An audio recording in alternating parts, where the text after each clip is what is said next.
The meeting room felt cold despite the artificial atmosphere controls. Admiral Jake Morrison sat at the long metal table, his hands folded in front of him as he watched the alien delegates shuffle through their data tablets. The space station orbited Proxima Centauri, far from Earth, far from home. But Jake had been in worse places during his 30 years of service. Across from him, War Marshal Zithkar of the Vorkath Empire tapped his clawed fingers against the table surface. The creature stood nearly 8 feet tall when he bothered to stand, with gray skin that looked like old leather and eyes that glowed a dull red. His breathing made a wet, rasping sound that filled the quiet moments between words. "Admiral Morrison," Zithkar began, his voice coming through the translation device with a mechanical tone. "Your people have been very quiet lately, very cooperative." Jake nodded once. "Earth prefers peace, Marshal. We've always made that clear." Prime Speaker Velnara of the Nexari Collective leaned forward. Her species looked almost human except for the blue-tinted skin and the extra arms that folded against her sides. Her smile never reached her dark eyes. "Peace is expensive, Admiral. Your colonies in the Outer Rim are quite valuable. Rich planets, good mining worlds." Captain Lisa Rodriguez sat beside Jake, taking notes on her tablet. She kept her face blank, but Jake could see the slight tension in her shoulders. Lisa had served with him for 6 years. She knew how to stay calm when things got dangerous. "The Galactic Council recognized those territories as human space," Jake said. "The mining rights were legally obtained." Zithkar made a sound that might have been laughter. "Legal, yes. But laws change, Admiral. Power changes hands. Your Earth sends a few old ships to patrol such a large area. How can you defend what you cannot properly guard?" Jake met the alien's glowing eyes. "We manage." "Do you?" Velnara pulled up a holographic display above the table. Star charts filled the air, showing human space as small dots of light scattered across the galaxy. "Our intelligence reports show maybe 20 vessels total in your entire fleet. Old designs, slow ships, some of them older than you are, Admiral." Lisa's stylus stopped moving across her tablet. Jake noticed the pause, but he kept his expression neutral. The aliens had good intelligence. Not perfect, but good enough to be dangerous. "We prefer quality over quantity," Jake said. Zithkar stood up, his full height making the room feel smaller. "Quality will not save you when numbers matter. The Vorkath Empire has 300 ships in our primary fleet alone. The Nexari Collective has nearly as many. Your 20 ships. What can they do against us?" The question hung in the air like smoke. Jake could feel the weight of it, the threat behind the words. He'd been expecting this moment for months. The intelligence reports had warned him that the alien coalitions were getting bold, getting hungry for human territory. "What exactly are you proposing, Marshal?" Jake asked. Velnara answered instead. 3 colonies: New Haven, Kepler Station, and the mining world you call Liberty Prime. Transfer ownership to our coalition within 72 hours. And if we refuse, then you will face overwhelming force, Zithkar said. He sat back down, but his posture remained threatening. "Your few ships cannot be everywhere at once, Admiral. You cannot protect what matters most." Jake looked at Lisa. She had stopped taking notes entirely now, her hands resting flat on the table. He could see her thinking, calculating, probably wondering the same thing he was wondering. How much did the aliens really know? "Those colonies have 3 million human civilians," Jake said. "Civilians can be relocated," Velnara replied with another cold smile. "We are not unreasonable. We will provide transport ships, basic supplies. Your people can find new homes in the inner systems, closer to Earth. Under our protection," Zithkar added, "where they belong." Jake felt something cold settle in his stomach. The aliens weren't just taking territory. They were pushing humanity back, forcing them into a smaller and smaller corner of space, testing their limits, seeing how far they could push before Earth pushed back. 72 hours, he said. 72 hours, Velnara confirmed. "After that, our fleets will move to secure the territories, with or without your cooperation." The meeting ended with polite words and formal handshakes. Jake and Lisa walked through the station corridors toward their shuttle, neither speaking until they were alone in the small transport craft. "How much do they know?" Lisa asked as she powered up the engines. "Enough to be confident," Jake replied. He activated his secure communication device and sent a coded message to Earth. 3 words. "The harvest begins." Lisa piloted the shuttle, away from the station, toward the jump point that would take them back to human space. Through the viewports, Jake could see alien ships moving in formation, large and predatory against the starfield. "Do you think they'll back down?" Lisa asked. Jake watched the alien fleet until it disappeared behind them. Somewhere in the dark between stars, other ships were moving. Human ships. Ships the aliens had never seen, never counted, never imagined. The deception had worked for 20 years. Now it was time to see if it had worked well enough. "No," he said finally. "They won't back down. They think we're weak. They think we only have a few old ships and some scared colonists." Lisa glanced at him. "Are we going to show them otherwise?" Jake smiled for the first time since the meeting began. "Oh yes. We're going to show them exactly what a few ships can do." The message reached New Haven 12 hours after Admiral Morrison sent it. Governor Rick Hayes read the coded transmission 3 times before he understood what it meant. His hands shook slightly as he put down the tablet and looked out the window of his office at the city below. 3 million people lived on New Haven, families with children, workers who had spent their whole lives building something beautiful on this world, farmers who grew food that fed a dozen other colonies. Now they had less than 60 hours before alien warships arrived to take it all away. Rick activated his emergency communication system. "Colonel Watson, please report to my office immediately." Amy Watson arrived within 10 minutes, still wearing her training uniform from the morning exercises. She was younger than Rick had expected when Earth Command sent her to New Haven 2 years ago, but she had proven herself capable of handling the colonial Marines stationed on the planet. "Governor," she said, taking the chair across from his desk, "I'm guessing this isn't about the new recruits." Rick handed her the tablet with Morrison's message. Amy read it quickly, her expression growing more serious with each line. "How many ships do we have in system?" she asked. 2 patrol cruisers, the Houston and the Denver. Both are 30 years old." Amy nodded. "Against how many alien vessels?" "Intelligence estimates at least 50 in the first wave. Probably more behind them." Amy set down the tablet and looked directly at Rick. "Governor, I need to tell you something that's been classified until now. Those aren't the only human ships in this system." Rick felt his heart skip. "What do you mean?" "I mean Earth Command has been preparing for this day for a very long time. The Marines I've been training aren't colonial militia. They're Terran Defense Force regulars. The equipment in our storage facilities isn't surplus gear. And those mining operations in the outer asteroid belt aren't what they appear to be." Before Rick could respond, Amy activated her own communication device. "This is Colonel Watson. Authorization code Phoenix 77. Begin awakening protocol." The response came immediately. "Acknowledged, Colonel. All units moving to ready status." Amy turned back to Rick. "Governor, I need you to begin civilian evacuations to the underground shelters.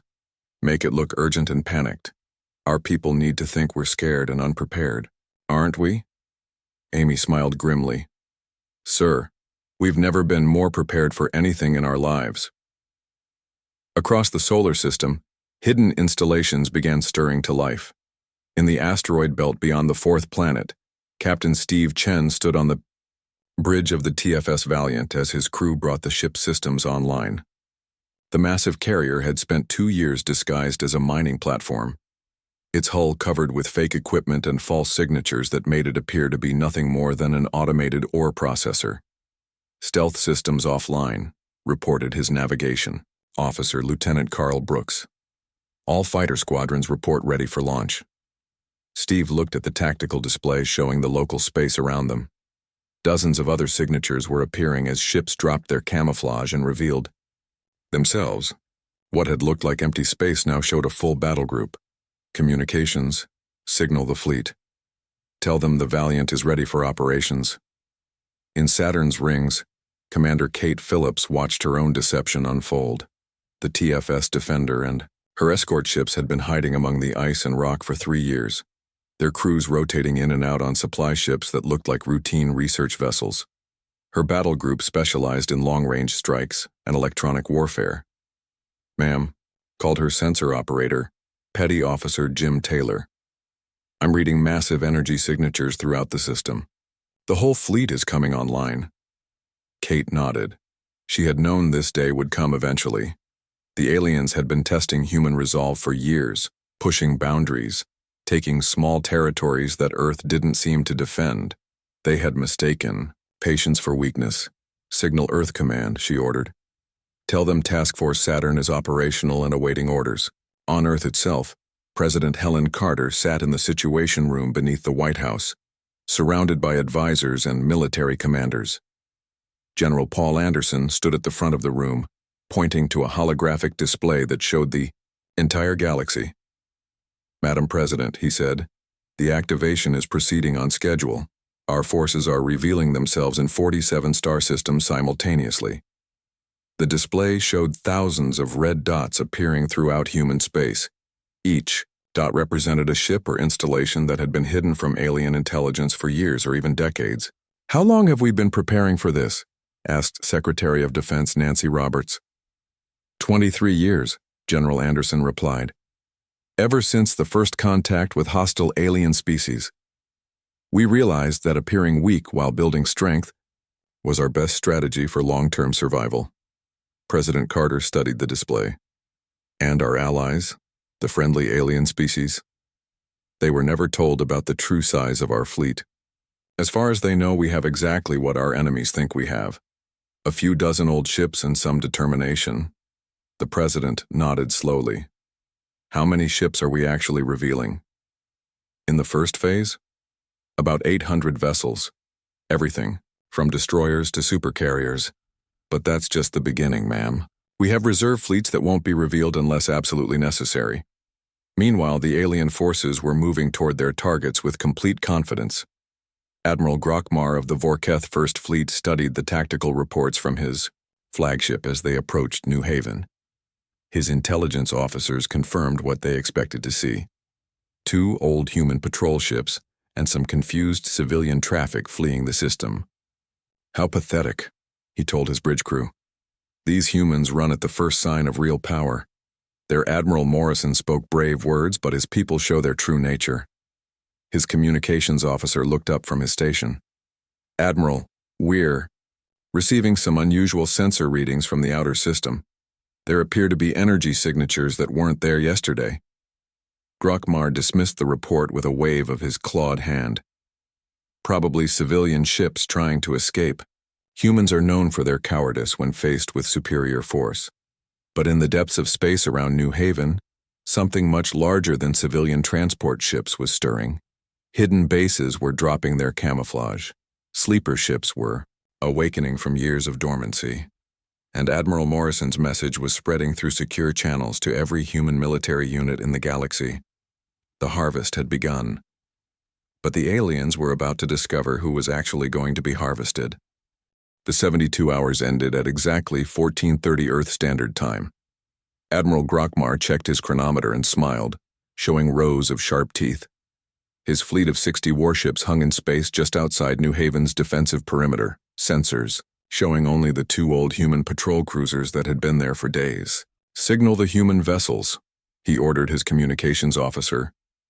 "Tell them they have one final chance to surrender before we take the planet by force." The response came from the patrol cruiser Houston. Captain Billy Turner's voice crackled through the speakers with static interference. "This is Captain Turner of the Terran Defense Force. We cannot allow you to threaten civilian populations." Grokmar laughed, a harsh sound that echoed through his bridge. "Captain Turner, you have 2 ships, I have 60. Your mathematics are poor." "Maybe you should check your mathematics again," Turner replied. Before Grokmar could respond, his sensor officer called out in alarm. "Admiral, massive energy signatures appearing throughout the system. Multiple contacts materializing." The main display screen flickered and changed. Where empty space had existed moments before, Huge shapes began appearing. Ships that dwarfed anything in Grokmar's fleet materialized from what seemed like nothing. First one, then 10, then dozens.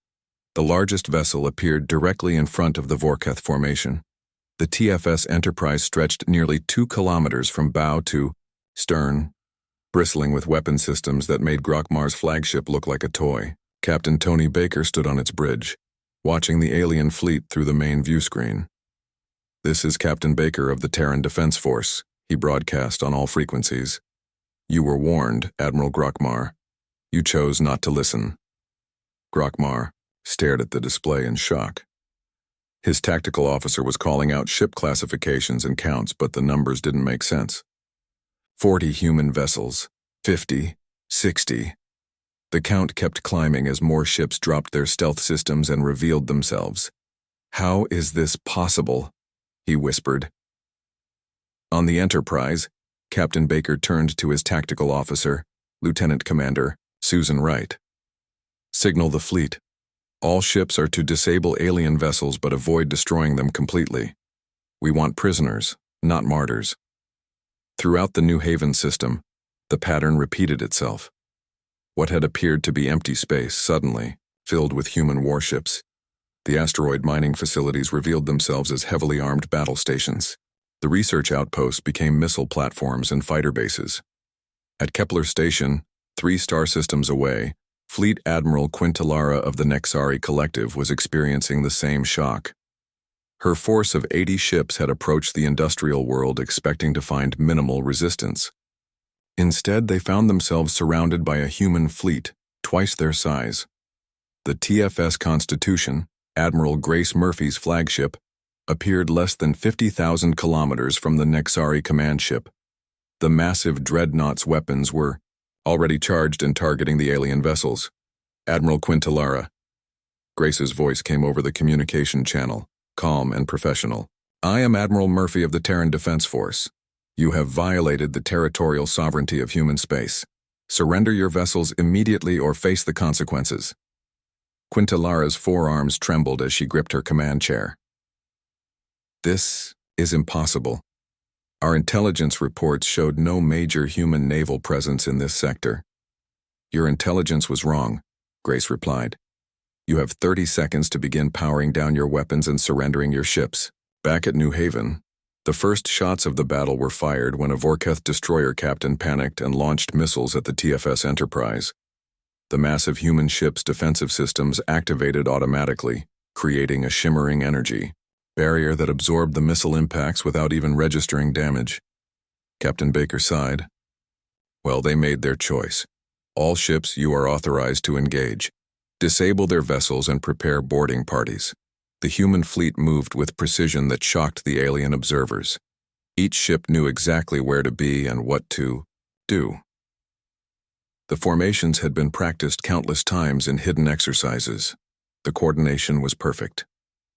Captain Linda Torres piloted her destroyer TFS Ranger through the alien formation like a dancer, her ship's advanced maneuvering systems allowing impossible turns and accelerations. Her weapons targeted the alien ship's engine systems with surgical precision, leaving them dead in space but intact. Another one disabled Captain Baker, she reported over the communication channel. "That makes 5 for us." Similar reports came from throughout the fleet. The human ships weren't just winning the battle, they were dominating it completely. Alien vessels that had seemed powerful and threatening were being picked apart by weapons and technology they couldn't match. On his flagship, Admiral Grokmar watched his fleet being systematically destroyed around him. Half his ships were already disabled and drifting. The others were trying to retreat but finding themselves cut off by human vessels that appeared wherever they tried to run. "Signal retreat," he ordered desperately. "All ships, emergency jump to hyperspace." But even that escape was denied to them. The human ships were using some kind of jamming technology that prevented hyperspace jumps. The alien fleet was trapped, helpless, and being methodically taken apart. The battle at Kepler Station was proceeding the same way. Admiral Quintalara had attempted a coordinated attack with her entire fleet, only to watch her ship's weapons bounce harmlessly off human defensive shields while return fire disabled her vessels one by one. How long have you been preparing for this? She asked Admiral Murphy during a brief communication exchange. Long enough, Grace replied. Your people should have accepted our peaceful intentions at face value. Instead, you mistook patience for weakness. Within 6 hours, both alien fleets had been completely defeated. Not destroyed, but captured intact. The human ships had demonstrated technological superiority so complete that resistance had become pointless. Admiral Morrison arrived at New Haven aboard his command ship as the cleanup operations began.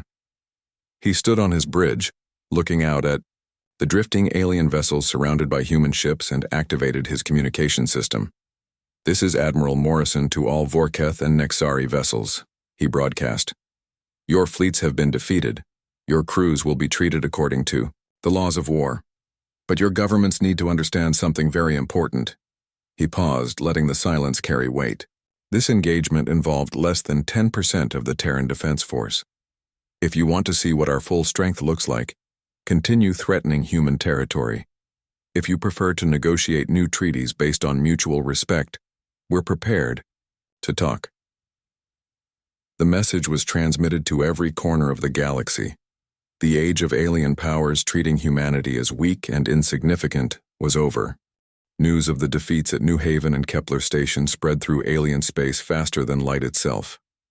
In the Vorketh Empire's capital world, Supreme Commander Throckle slammed his fist against the war room table, cracking the metal surface. Impossible, he roared at his intelligence officers. Humans have 20 ships, maybe 30 at most. How did they destroy 2 of our best fleets?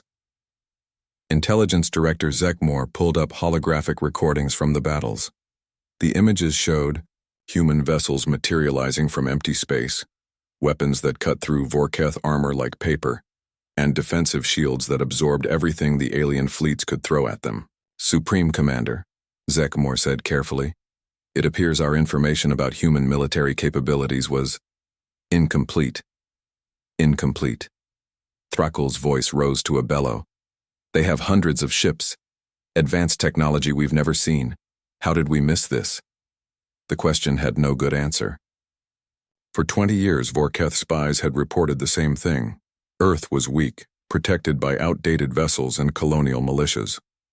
The humans had seemed content to trade and explore, avoiding conflicts whenever possible. Even when alien pirates raided human colonies, Earth's response had been minimal. Now they understood why. The humans hadn't been weak. They had been waiting.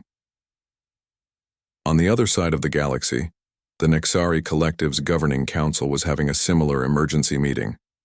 Prime Director Morvain studied the tactical reports with growing alarm. How many human ships participated in these battles? She asked. Initial count shows approximately 140 vessels across both engagements, replied Military Advisor Colseth. But our captured crews report hearing communications suggesting this was only a small portion of their total fleet. A small portion? Morvain's voice was barely a whisper. If this was small, what does their full fleet look like? The answer to that question was about to become terrifyingly clear. Emergency reinforcements from both alien powers were already moving toward human space when the second wave of revelations began. The Vorketh second and third fleets, totaling over 200 ships, jumped into the New Haven system, expecting to rescue their captured comrades and crush the human defenders. Instead, they found Admiral Sam Mitchell waiting for them with Task Force Delta, where the first battle had involved roughly 60 human ships. Task Force Delta numbered over 300 vessels. The flagship TFS Liberty Prime was so large it had its own gravitational field, pulling debris and small asteroids into orbit around its massive hull. Admiral Mitchell stood on his bridge, watching the alien reinforcements emerge from hyperspace directly into his formation. The Vorketh ships found themselves surrounded before they even realized what was happening. Welcome to New Haven System, Mitchell broadcast to the alien fleet. I am Admiral Mitchell of the Terran Defense Force. You have entered human space, without permission during wartime. Surrender immediately or be destroyed. The response came from Admiral Bektar, commander of the Vorketh reinforcements. Human, you may have surprised our advanced forces, but we have brought overwhelming power. 200 ships against your few dozen. Mitchell smiled grimly. Admiral, I suggest you check your sensors again. The tactical displays on every Vorketh ship began updating as their sensors penetrated the electronic countermeasures that had hidden the true size of the human fleet. The numbers kept climbing. 100 human ships, 200, 300, 400. This is impossible, Admiral Bektar whispered. This is what happens when you underestimate humanity, Mitchell replied. Last chance to surrender. Bektar's pride got the better of his judgment. All ships attack. Show these humans what Vorketh power means. The battle that followed was even more one-sided than the first engagement. The human ships moved in perfect coordination, their formations executed with precision that spoke of years of training and preparation. Advanced fighters launched from carriers that the aliens hadn't even detected until weapons bays opened and squadrons poured out. Captain Frank Harrison piloted his fighter squadron from the carrier TFS Yorktown, leading 30 advanced interceptors against Vorketh bombers trying to reach the human capital ships. His fighters moved with impossible speed and agility, their weapon systems guided by artificial intelligence that could predict enemy movements before the aliens made them. This is Lightning Squadron, Harrison reported back to his carrier. Enemy bomber formation destroyed. No human losses. Similar reports came from throughout the battle space. The Vorketh fleet, which had seemed overwhelming just hours before, was being systematically dismantled by a human force that operated with technological superiority they couldn't match. But the most shocking revelation was yet to come. As the battle raged around New Haven, Admiral Morrison received a priority communication from Earth Command. General Anderson's face appeared on the communication screen, his expression serious but not worried. "Admiral," Anderson said, "we're detecting massive alien fleet movements throughout the galaxy.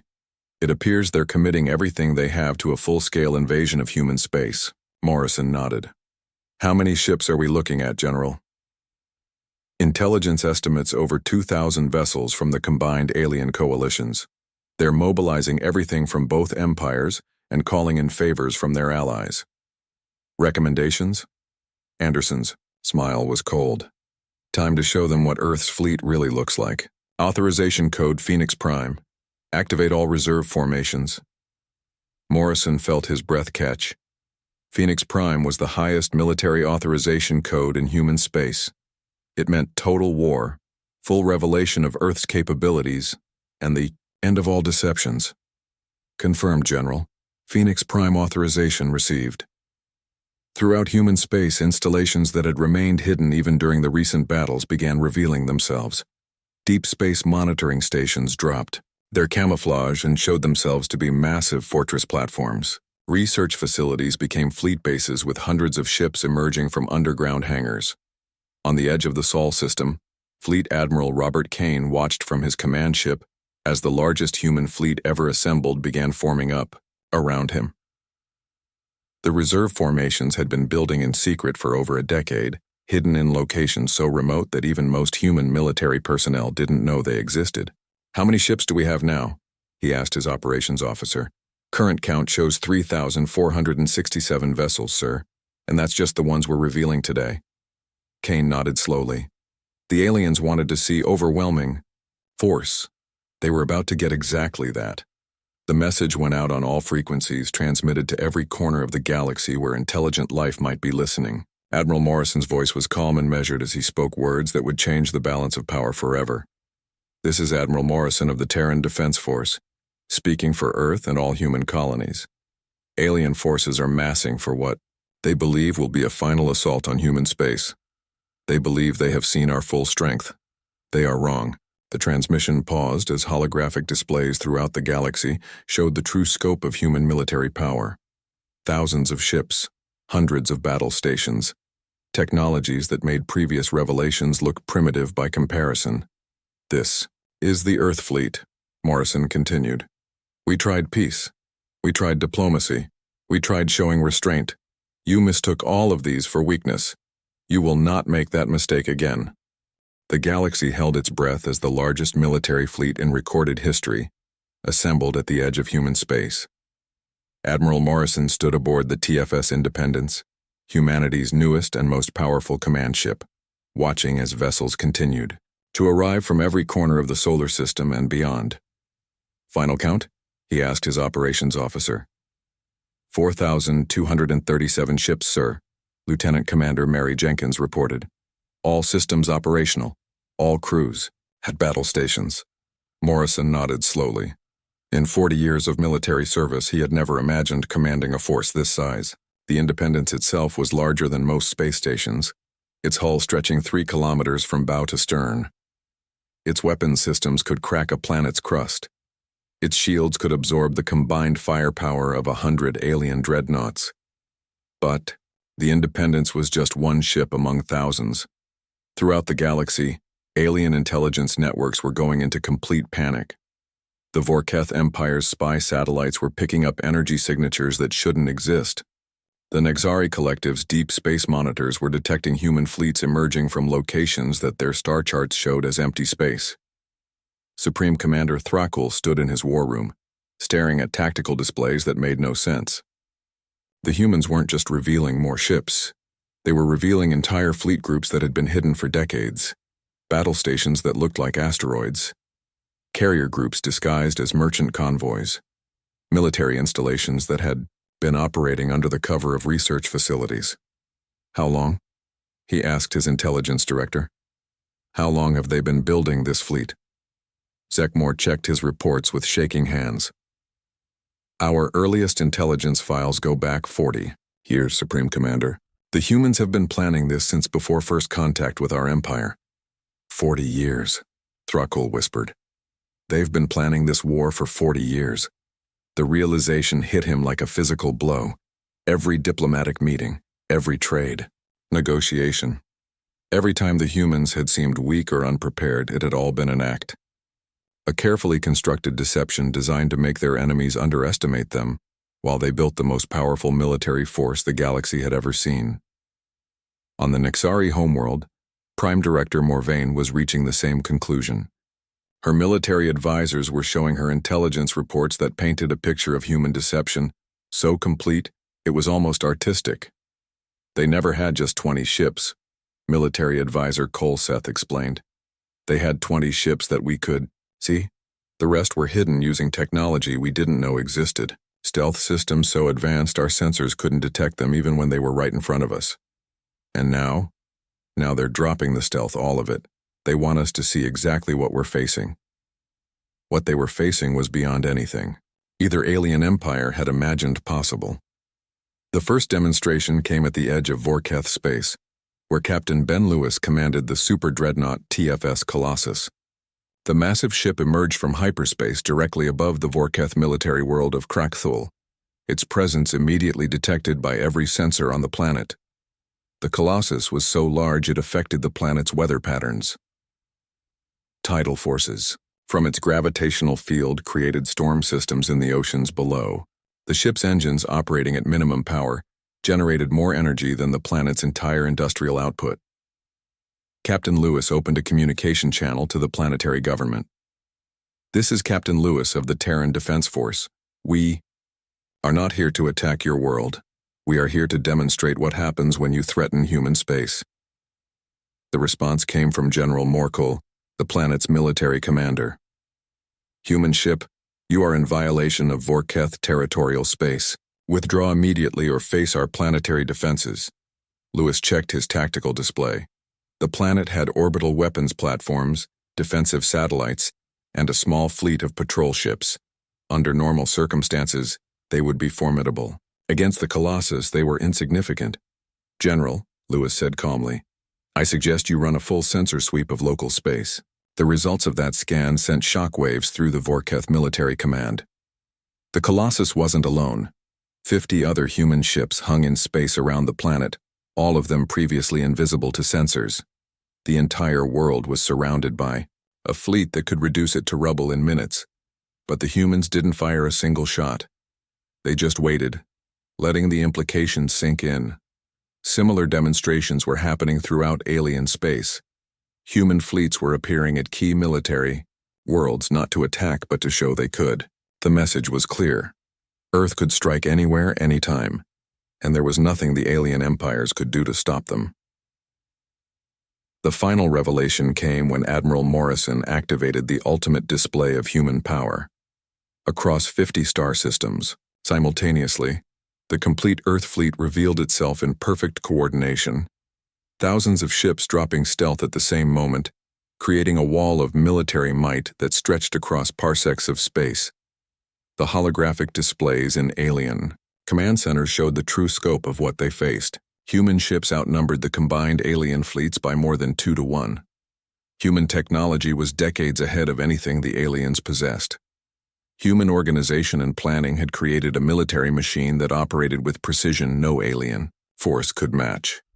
On his flagship, Admiral Morrison received the communications he had been expecting: surrender requests, ceasefire proposals, desperate pleas for negotiation from alien leaders who finally understood what they had provoked. The first came from Supreme Commander Thrakul. Admiral Morrison, the Vorketh Empire wishes to discuss terms for ending this conflict. The second arrived minutes later from Prime Director Morvain. Admiral Morrison, the Nexari Collective formally requests immediate peace negotiations. Morrison listened to both messages, then activated his communication system to broadcast his response throughout the galaxy. To all alien governments currently monitoring this transmission, he began, his voice carrying the weight of absolute authority. For 20 years, humanity sought peaceful coexistence with our galactic neighbors. We offered trade, cooperation, and friendship. In response, you tested our boundaries, threatened our colonies, and finally demanded the surrender of our territory. He paused, letting the silence emphasize his next words. You asked what we would do with our few ships. Now you know. This fleet represents the price of underestimating human resolve. But understand this. What you see here is still not our full capability. Earth has resources you haven't imagined and technologies you haven't discovered. The transmission continued as Morrison outlined the new reality. The alien empires would withdraw from all human territory. They would pay reparations for the colonies they had threatened. They would negotiate new treaties based on mutual respect rather than assumed weakness. These terms are not negotiable, Morrison concluded. Accept them, and we return to peaceful coexistence. Reject them, and learn what our full military capability looks like. Within hours, both alien empires had agreed to every human demand. The war that could have destroyed civilizations ended with complete human victory achieved through overwhelming demonstration of force. But as the Great Fleet began dispersing back to its hidden positions throughout the galaxy, Admiral Morrison knew the real victory wasn't in the ships or weapons they had revealed. The real victory was in what they had kept hidden. The galaxy now knew Earth was strong, but they still didn't know exactly how strong, and that was exactly how humanity wanted it. Fleet Commander Dan Sullivan, watching from Terra Base Command as the ships returned to their concealed positions, smiled as he sent his final report to Earth Command. The deception was evolving, not ending. The galaxy would remember this day and think twice before threatening human space again. But they would never know the full truth about what Earth was really capable of. Some secrets were too valuable to reveal, even in victory.